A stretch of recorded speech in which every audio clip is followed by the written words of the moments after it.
పాడి కౌశిక్ రెడ్డి గారు పత్రికా సమావేశం నిర్వహించి ఆ సమావేశంలో చెప్పినటువంటి అత్యంత ప్రాధాన్య అంశాలు కేంద్రంలో హోంశాఖ సహాయ మంత్రిగా ఉన్నటువంటి బండి సంజయ్ గారు మీ స్థాయికి తగ్గట్టుగా సమావేశం నిర్వహించలేదు. మీరు స్థాయికి తగ్గట్టుగా చెప్పాల్సినటువంటి విషయాలను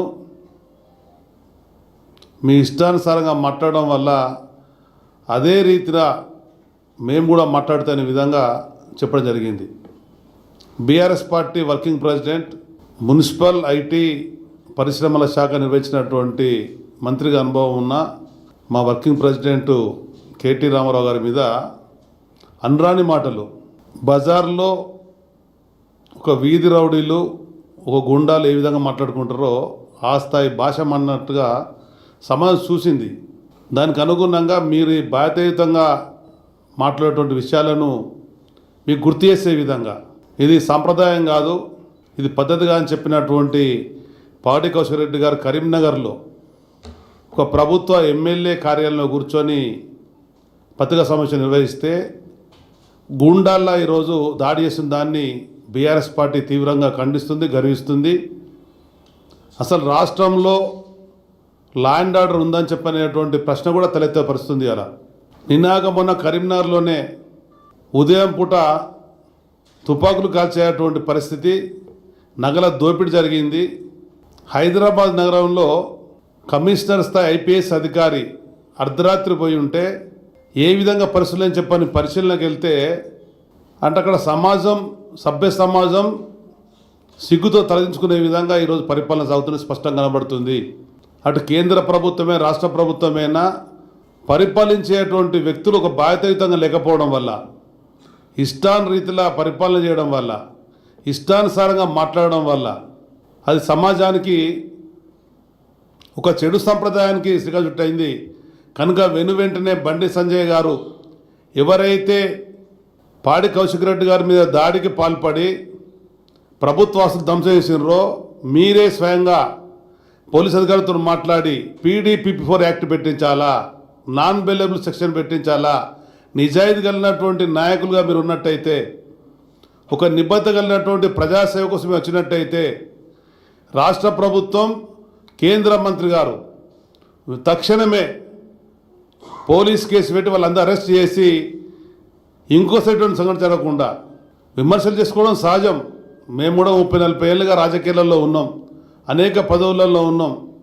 మనకున్న సమాచారానికి అనుగుణంగా సమాజానికి తెలియపరచడం కొరకు ప్రసార మాధ్యమాల ద్వారా, పత్రికల ద్వారా విషయం చెప్తాం, చెప్పకుండా ఉండలేం. రాజకీయాల్లో ఉన్నటువంటి వాళ్ళం, వ్యక్తులమైనా పార్టీ అయినా చెప్పాల్సిన బాధ్యత ఉంటుంది.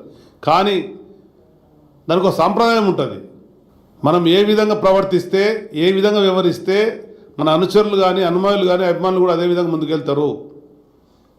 కరీంనగర్ జిల్లాలో ఏనాడు కూడా ఇటువంటి సంస్కృతి లేదు. ఉమ్మడి కరీంనగర్ జిల్లాల రాజకీయ నాయకుల మధ్య వైషమ్యాలు లేవు, గొడవలు లేవు. ప్రజాసేవకు అంకితమైనటువంటి బాగున్నటువంటి జిల్లాగా ఉన్నటువంటి దానికి ఇవాళ రాజకీయాలు ఉండేటువంటి వ్యక్తులు తలంచుకునే విధంగా మీ మాటల తీరుంది, మీ వాళ్ళ ప్రవర్తన ఉంది.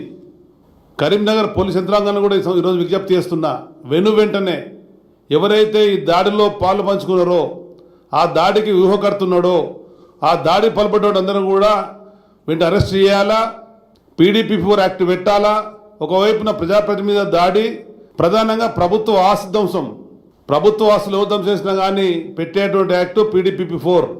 మీ లోపల కమిట్మెంట్ ఉన్నట్టయితే, లా అండ్ ఆర్డర్ కాపాడాలనేటువంటి ఆలోచన మీకు ఉన్నట్టయితే ప్రభుత్వం ముందుకు రావాలని చెప్పని, మీ దాడులకో ధ్వంసాలకో బీఆర్ఎస్ పార్టీ భయపడదు.